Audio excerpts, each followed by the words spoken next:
राधा तो मन की रानी है, गोपियाँ जानी है। राधा तो मन की रानी है, गोपियाँ जानी है। कान्हा के मन में राधा राधा ही राधा पुकारे। ओए होए ओए होए, राधे राधे। জয় শ্রীকৃষ্ণ। আপনারা ভাবছেন আজকে কেন হিন্দি গান করছে বা হিন্দি, আমি তো মনে করি এটা আমার কাছে হিন্দি ভজন। এটা ভেবে দেখুন তো, হিন্দি হোক চাই বাংলা হোক চাই উড়িয়া হোক যাই হোক, যদি আপনি বুঝতে পারেন ভগবান তো এমন কিছু মানে লিখে দেননি। ভগবান কি ভাষা বিরোধী বলুন তো? যেখানে আমার প্রভুর নাম আছে, যেখানে আমার শ্রী রাধারানীর নাম আছে, সেখানে কি কোনো অপরাধ হতে পারে? কখনোই হতে পারে না। কিন্তু এই ভজনের মধ্যে, এই ভক্তির গানের মধ্যে কিন্তু তত্ত্ব লুকিয়ে আছে। আজকে সেই নিয়ে আলোচনা করব, চলুন।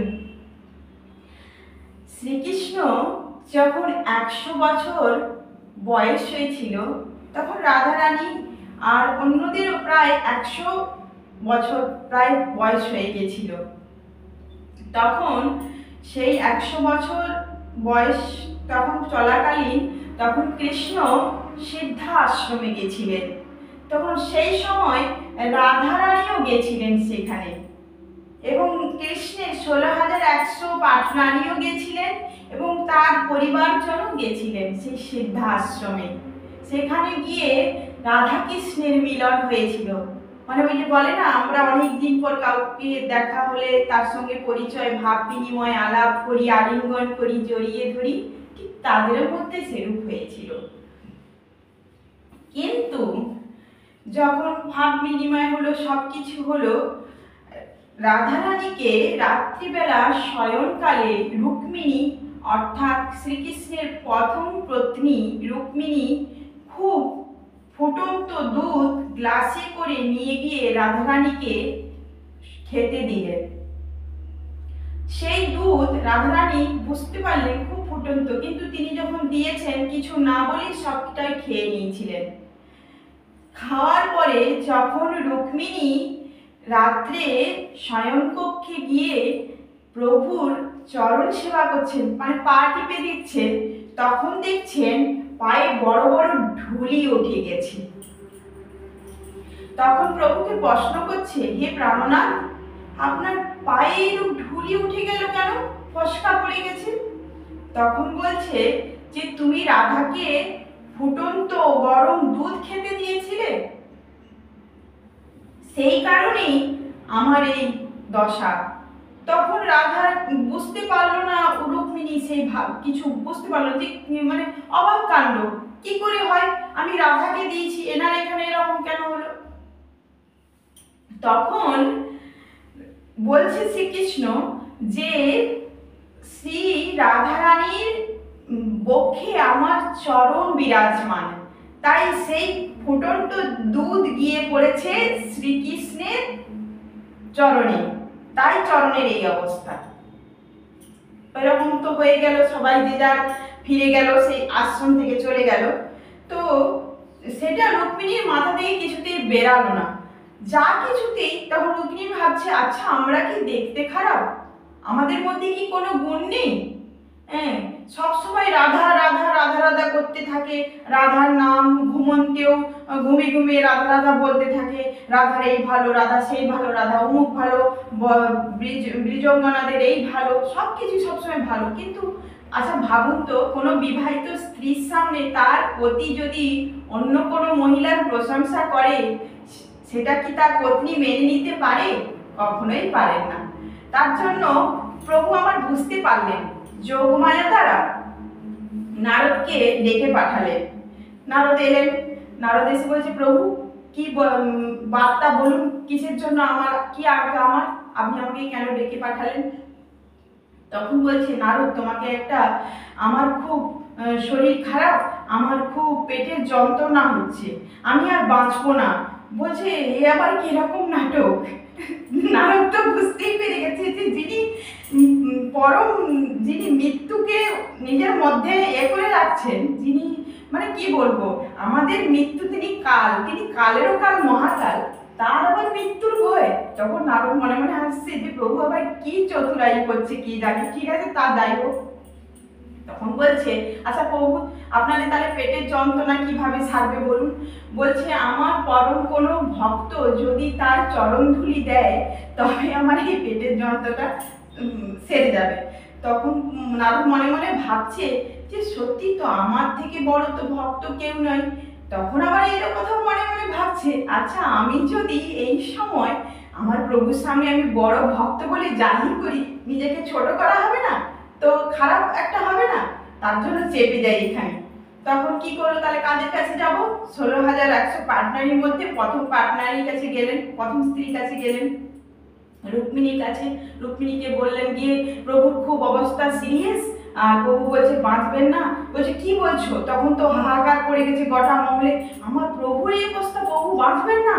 তখন বলছে হ্যাঁ, বলছে তাহলে কি করা যায়, বলছে এমন কোনো ভক্তের চরণ ধুলি এনে দাও, আমার পেটে মানে পেটে পলেপ লাগাও, দিয়ে দিলে আমার পেটের যন্ত্রণা কমে যাবে। তখন বলছে না না নারদ, এটা কি করে হয়, আমি তার আমার স্বামীকে আমার চরণ ধুলি দেবো, আমার তো নরকেও স্থান হবে না।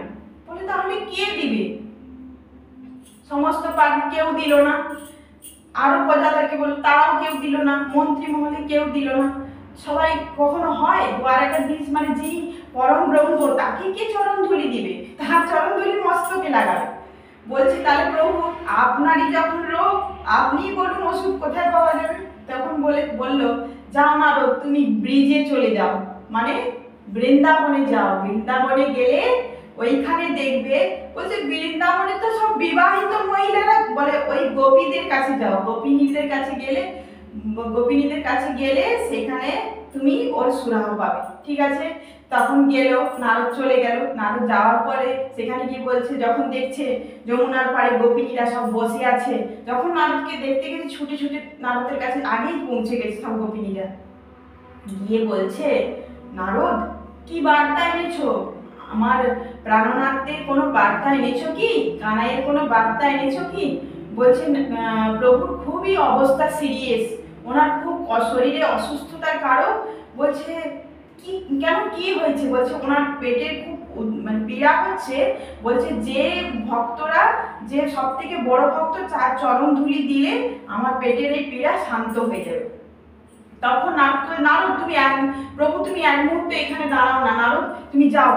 কেউ পুটলি করে বেঁধে দিয়েছে, কেউ বস্তায় করে পায়ে ধুলা বেঁধে দিয়েছে, কেউ কুইন্টেল কুইন্টেল ধুলা দিয়ে দিচ্ছে।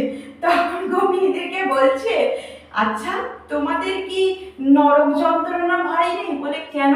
বলছে উনি যে পরম ব্রহ্মকে তোমার চরণে ধুলে দিলে তোমরা তো নরকের কীট।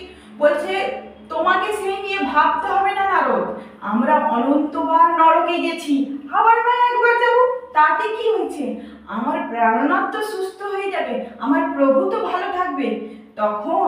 তখন বুঝতে পারলো নারদ যে সত্যি কিছু ব্যাপার আছে। প্রথমে নারদ কি করলো, সেই চরণধুলি মস্তকে ছুঁয়ে লাগিয়ে দিল, তারপরে নিয়ে গিয়ে দ্বারিকায় গিয়ে প্রভুকে দিল। তার প্রভু তো এমনিতেই ওটা লীলা করছিলেন, তার কেন না তার পত্নীদেরকে বোঝানোর জন্য যে তিনি কেন এত যে ভাব, মানে কিরূপ ভাব হলে ভগবানের, আমরা যখন ভক্তি করি না আমাদের পাপ পুণ্যের ভয় চলে আসে। আমরা যখন পূজা করতে বসি, কোনো যদি শিশু কোনো ফল তুলে নেয় সেই মানে প্রসাদ থেকে, এই আগে ঠাকুরকে দেওয়া হবে, তুই খাস না, আমরা এটা কিন্তু আগে করি, কিন্তু নয়। কিন্তু আমি যদি ওই জন্য বলছে না, ভগবানকে কেউ ব্যাঘ্রের মতো ভয় করে, মানে বাঘের মতো ভয় করে, কেউ আবার শিশুর মতো বাৎসল্য প্রেম করে। তাহলে বাৎসল্য প্রেম যেখানে আমার প্রভু আমার সখা, আমার প্রিয়তম, সব কিছু আমি তার কাঁধের উপরে হাত রেখে কথা বলতে পারবো, মন খুলে কথা বলতে পারবো, তবেই তো সে আমার পরম ব্রহ্ম প্রিয়তম, তাই না। কিন্তু তা না করে আমরা কি করি, সবসময় মনের মধ্যে মানে আমার পাপ হবে, আমার এই হবে। আরে পাপ, তিনি তো পাপ যাকে বলছি তিনি তো আমার ভেতরেই বসে আছেন, তাহলে অনন্ত পাপ তো আমরা করছি, তিনি তো চাক্ষুষ প্রমাণ, তাহলে সেই ভয় আমাদের নেই। আর আমরা আরো ভয় করছি, তার সেবা করার জন্য আমরা ভয় করছি, তার চিন্তন করার জন্য আমরা ভয় করছি। তার মানে ভাবুন, তাহলে প্রভু কাকে বোঝাতে চাইলো যে রাধা প্রেম, গোপী প্রেম, গোপী ভাব কিরূপ হয়। তখন রুক্মিণী আর 16,108 জন পাটনারী বুঝতে পারলেন সত্যি আমাদের ভুল ছিল, আমাদের ধারণাটাই ভুল। যেখানে আমরা পাপের ভয়ে পরজন্মের আশা করছি, সেই ভয় করে আমরা দিলাম না, প্রভু সেবা করলাম না, নিজের স্বামীর শুশ্রূষা করতে পারলাম না। কিন্তু তারা পরজন্মের ভাব না করেও তিনি তার প্রিয়তম ভেবে যে আমার প্রিয়তম যাতে সুস্থ থাকে তাতেই আমি খুশি। তাহলে সেই রকম করে প্রভু বলছে যে এই গোপী ভাবের মতো করে সবাইকে ভক্তি করতে হবে, সাধনা করতে হবে, সমস্ত ভক্তদেরকে গোপী ভাব রাখতে হবে। পাপ পুণ্যের ভয় নেই, আমার প্রভু যা করাচ্ছে ভালোর জন্যই করাচ্ছে, আমার প্রভু যা করাবে সেটাও ভালোর জন্যই করাবে। এই ভেবে আজকে এই ভক্তি যদি সবার মধ্যে ছড়িয়ে যায়, দেখবেন কত আনন্দ, কত প্রেমময়, কত শান্তিময়। তাই জন্যই তো বলছি যে সবাই রাধারানীর বা গোপী প্রেম, গোপী ভাব থেকেই ভক্তি করুন। আমার আজকে এই ভিডিওটা ভালো লাগলে অবশ্যই সাবস্ক্রাইব করবেন। আপনারা সাবস্ক্রাইব করবেন এবং লাইক করবেন, শেয়ার করবেন, কমেন্ট করবেন। কিন্তু লাইক কেউ করছে না, আমি হয়তো বুঝতে পারছি আমার ভিডিওটা আপনাদের ভালো লাগছে না, তাই হয়তো লাইক করছে না। কিন্তু আমি খুবই সাধারণ একটা গ্রামের গৃহবধূ, আমার যদি কোনো ভুল ত্রুটি হয়ে থাকে আপনারা আমাকে ক্ষমা করবেন, নিজের বাড়ির ছোট বোন বলে বা মেয়ে বলে আমাকে ক্ষমা করবেন। আর আগামী দিন আবার দেখা হচ্ছে নতুন কোনো ভাগবতীয় কথা নিয়ে। জয় শ্রীকৃষ্ণ, জয় গুরু, রাধে রাধে।